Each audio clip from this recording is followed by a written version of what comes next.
jedzieš. Nocoj kaj dogaja, gostimo skladatelja in glasbenika, ki poslušalce širom sveta navdušuje z igranjem najbolj slovenskega inštrumenta. Z nami je Marko Hatlak. Marko, pozdravljen. Živijo, pozdravljena.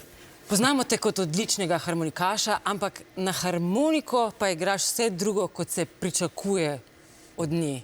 V kater žanr po tvojem harmonika najbolj paše? Meni se zdi, da v zadnjih letih se pričakuje tudi kaj drugega kot pred 20 ali pa 50 leti. Se mi zdi pa zelo pomembno, da sta te dva gospoda, Slavko Avsenik in Lojze Slak, tlakovala tako bazo mladih harmonikašev, da sem tudi jaz poprijel za instrument in poskušal najti tudi kaj drugega. Tako da danes pa se mi zdi, da je fajn videti to širino, ko lahko slišimo tango, ko lahko slišimo harmoniko od džeza do tanga, do folka, do etna, baroka, sodobne glasbe. Značilno za tebe je, da igraš na harmoniko kompozicije iz sveta klasične glasbe, ne? V osnovi sem klasični harmonikaš, ampak vedno so me privlačile lepote glasbe in mislim, da sem temu vedno sledil, tako tango kot Bach, ki me je od začetka že navdušil s svojim zvokom kot ena majhne orgle, nekako sem imel občutek take potujoče in tega se še vedno držim.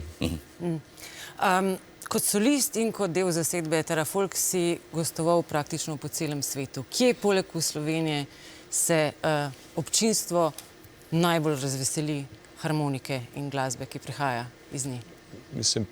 Mislim, da najbolj navdušeno sem doživel v Italiji, v Španiji tudi absolutno, Francija je dežela harmonike, na Irskem je tudi zelo popularna in absolutno na vzhodu, na Balkanu in seveda v Rusiji, kjer je harmonika vedno imela veliko tradicijo.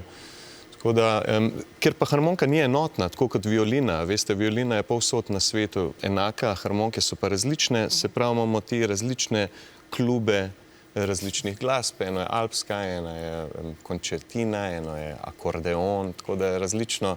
Jaz pa poskušam na moji koncertni izvajati, kar se da, širok spekter glasbe. Bil si pa del zasedbe, ki je odigrala kar nekaj dobrodelnih koncertov v Etiopiji. Kako so tam sprejeli harmoniko?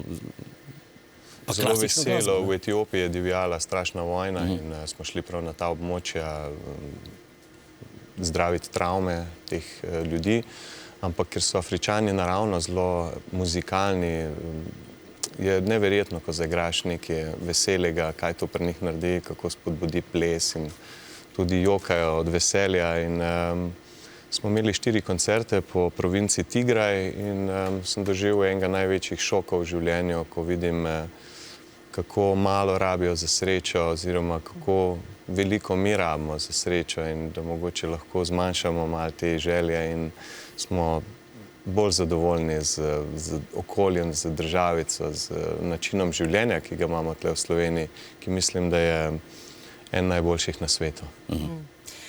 Marko, lotevaš se različnih žanrov, različnih projektov. Nam izdaš, kaj pripravljaš v tem trenutku oziroma Ta trenutek bom 26. februarja v Filharmoniji izvedel mega projekt Bachove glasbe kot mojega velikega duhovnega učitelja, bi rekel. In kot sem omenil prej, študiral sem klasiko in z Bachom se je vse začelo in zdaj v teh letih imam občutek, kot da me rahlo mladost zapušča, ne?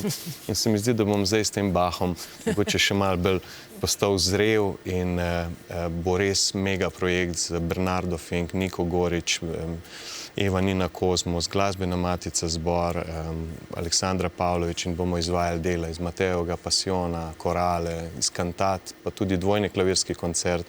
Solo bom zaigral par arij in res bo en tak posvečen, poduhovljen koncert z ogromno lepote in ljubezni. Se pravi, prerasel si Haydna in Mozarta, vrnil si se k Bachu. Kaj pa projekt Mala terasa, Marko? A te to zanimalo? Seveda, Tilen, če je to s teboj, pa še toliko bolj, bi pa kar prosil. Odlično, pa pojmo na Malo teraso.